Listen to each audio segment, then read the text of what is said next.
You mentioned Darren was one of your mates, and you played under him. Is he one of the most enjoyable guys you've sort of played with? Yeah, look, certainly the guys I mentioned before, and look, everybody in the club, I think I had a really good relationship with. But look, Darren was a good reservoir boy. He did the juniors at the club for a while. He coached some of the juniors, played with him in the thirds and seconds. And look, he was a fantastic, innovative captain, probably one of the better captains that we've had. And I know our first 11 captain, Michael Hayes, I know he's been quite heavily influenced by the time he, was with Darren or playing under him, perhaps. So yeah, look, and the family as well. I went around there several times and got on really well. Darren was, he was a great friend, as well as, look, Jeff King, who hopefully online, Darren and Jeff are a couple that I caught up with after they stopped playing for us on quite a few occasions, having lunches and stuff like that. I believe Darren may be over in the Philippines working at the moment, so it's going to be hard to catch up with him, but we're certainly going to try and make him aware of the 1860 Club and get him on board, because I know he'd love that sort of engagement. You played with some amazing characters over the years. Who was the funniest one you played with? Well, there certainly were. I mean, we sort of touched on Ross Lawler. Ross was a very, very funny guy, very good fast bowler that we had in the ones. Trevor Staples, another one on the steering committee of the 1860 Club. Trevor was a very funny man. And Peter Cawthon as well, Carpy, our old mate. Trevor and Carpy were like a double act there for quite some time, socialising, and very, very, very funny, some of the stuff they come up with. But I think most people, we believe, have nominated Brian Duggan as a very funny man that a lot of people really enjoyed his company and some of his funny stories as well. And the story which I thought he might have mentioned if you do actually interview him, Lee, was a time at Balwyn, where it was a very hot day, about 35 degrees, very still. We're in the field, just waiting for the next delivery, and Rowan Porpeleye, who was in the field, we spotted him about halfway to the boundary lying on his stomach, and we could see a cloud sort of come over the ground. We were trying to work out what was going on, this dark cloud. What the hell's going on there? And Rowan's lying on his stomach, singing out, "Swarm, swarm." And Brian, who was keeping the cloud of bees, as they were, hadn't hit Brian as yet. And Brian said, "Yeah, it's bloody warm. Swarm. Yeah, it's very warm." No, swarm of bees. so this swarm of bees came over the ground, and of course everyone finally realised what was going on. So we hit the deck, and we were all on our stomach for 3 or 4, 5 minutes perhaps, and until the swarm left. What's your best memory as a player? I don't know, there's too many individuals. Certainly I made 100 in the Force, which is the only 100 of my career, up at Melton.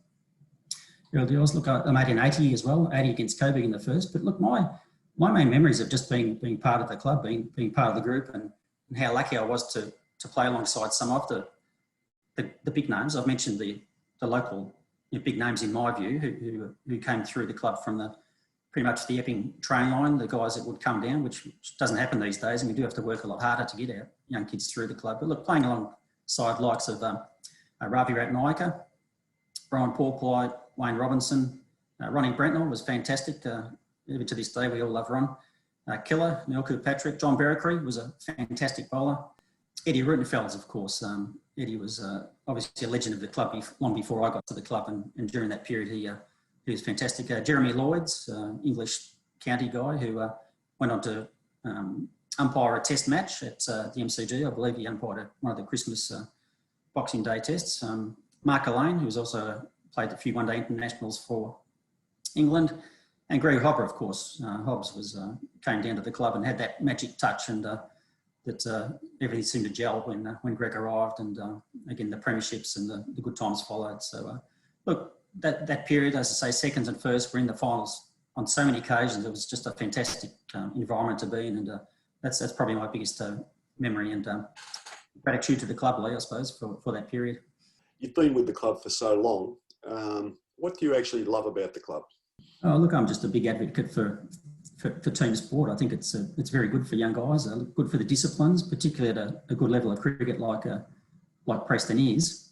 Yeah, look, the people you meet on the committee, some of the business acumen. I mean, we've all lauded Dick be sick of us lauding him all the time for what he's done for the club. But look, some of Dick's acumen in the business sense and also in the cricket sense is just fantastic. And look, a lot of other people as well, like even back to the likes of Steve Hillen, Jimmy Lawrence, as we mentioned, even Dave Robinson, who we haven't seen for quite some time, and so many fantastic people that you bump into. And look, I wouldn't have it any other way. I've just loved the whole time. Look, there's challenges. Obviously, being on the committee, there's a few issues you need to address, which aren't ideal at times. But look, that's all part of the job. You have to cope with that and do it in a calm manner, which I think the committee has always done. That's why we try and deal with things and those things, and just savour the good times.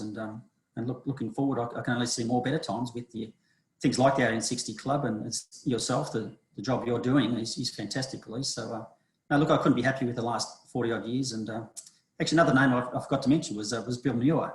Bill Muir, who started training the same day as me. I thought Bill was actually Eddie Ruttenfeld's when I first saw him, because I knew Eddie was a stocky character, and he's Bill bowling left armers, and I knew Eddie was a right arm bowler, and I thought, hang on a sec, this guy's Eddie's bowling left arm to me, and he's getting me out, man. How badly am I going? I mean, that first training session was almost it for me. I almost took my bags and went home. But no, look, that was Bill Muir, who's a fantastic guy, and he got his life membership on the same day as me. So that was a fantastic thrill as well to do that alongside Bill. You've told some wonderful little stories there, Gus. Absolutely fantastic to go back down memory lane. Wonderful career, and keep up the fantastic work you're doing on the administration. You have a life outside of cricket too, and you're a very quiet sort of guy. You're involved in insurance, and I know travel is one of your passions because we've spoken a number of times about that. What's the best place you've ever visited? At short notice. Look, I am. That's right. You didn't forewarn that one, Lee. But no, look, I can come up with a few places. Perhaps that's right. I mean, clearly cricket is my major hobby, and that takes up a lot of my time, which would be probably no surprise to anybody. But I certainly don't want my life to be defined by insurance, with all due respect to all of us that work in insurance. I think there's more life than that, to be brutally honest. And look, I think probably my first major holiday, I have been overseas prior to this, but in, I think it would have been 95, 96 when I went to Africa and did a cross-country safari in Africa, and started in South Africa, went into Zimbabwe, Zambia, where else? Malawi. Didn't get to Mozambique, but finished in Kenya.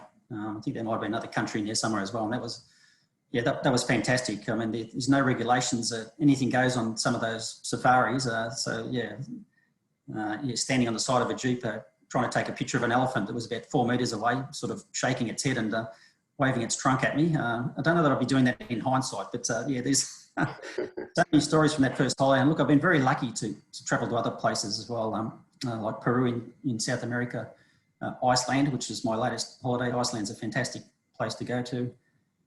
Europe I've done. Actually, Russia was very, very interesting, and there's a lot of interesting stuff in Russia going across on the Trans-Siberian Railway. So now look, plenty of stories. I don't know that we've got scope for all of them in this little session, Lee, but I'm happy to enlighten anybody who may be interested down the track. Steve, we've run out of time, so wonderful to talk with you. Look forward to seeing you around the club, and we wish the players and the coaches all the best for the upcoming season. No, fantastic, Lee. Thanks so much, and keep up the good work.